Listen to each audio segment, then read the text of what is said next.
I'm Norm Guest. I've lived in Pleasanton for about 50 years with my wife Barbara, and we moved here with our 5 kids.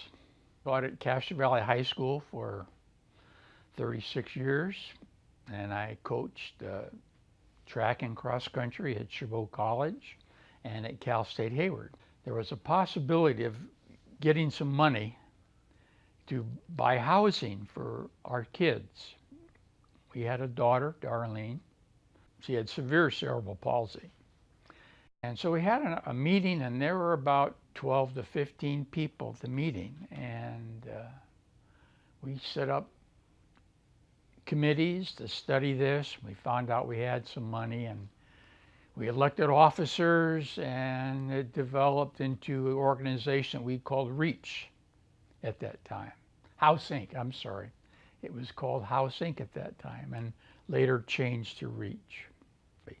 Well, the whole idea with House Inc. was to find housing for our children close to us in our neighborhood, someplace where children and parents could see each other frequently. The first house that we purchased was in Livermore on Walnut Street, and Darlene moved into that home with one other person. Second house we bought was on Vineyard, and Lloyd Hansen's son moved into the Vineyard property. And again, we were doing most of the support people at that time. Then we got more support from Regional Center, and they started supplying the professional support people for our kids. But after we got going and our own kids got involved with the program, and then some left, some passed, we were still there and realizing that, knowing that how beneficial the program was to our family, it would be the same for other families. When we first started, we did not want to develop a group home.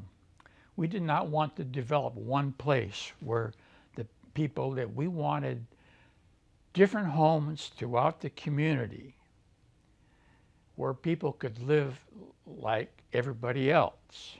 People with disabilities have the same needs and interests as everybody else has. And so the whole idea of REACH is to buy properties at different locales throughout the community and let the people live as normal community citizens.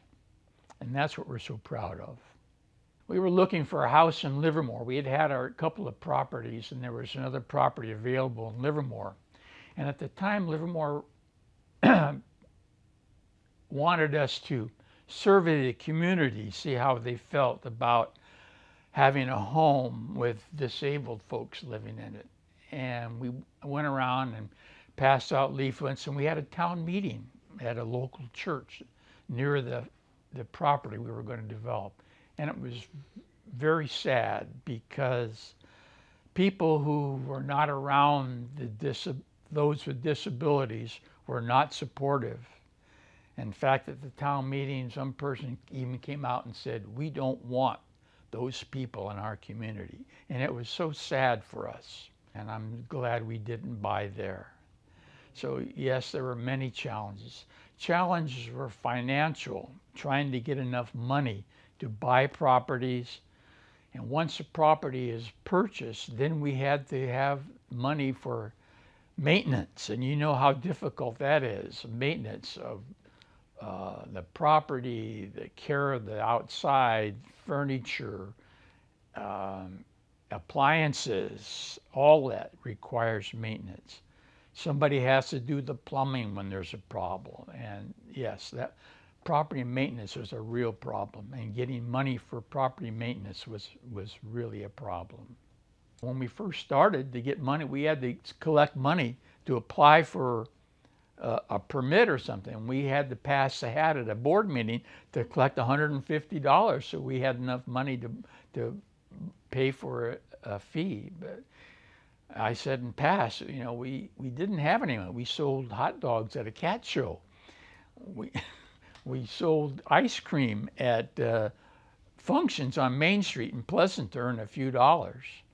until the Housing Committee or the Human Services Commission came up with some money for us. So it was a struggle. But once we got our name mentioned, once they knew us and could see that we were doing something of value, it was a lot easier.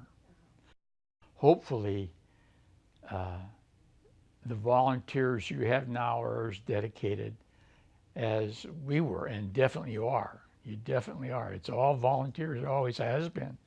And to see people continually supporting and increasing the housing options for people with disabilities is just great.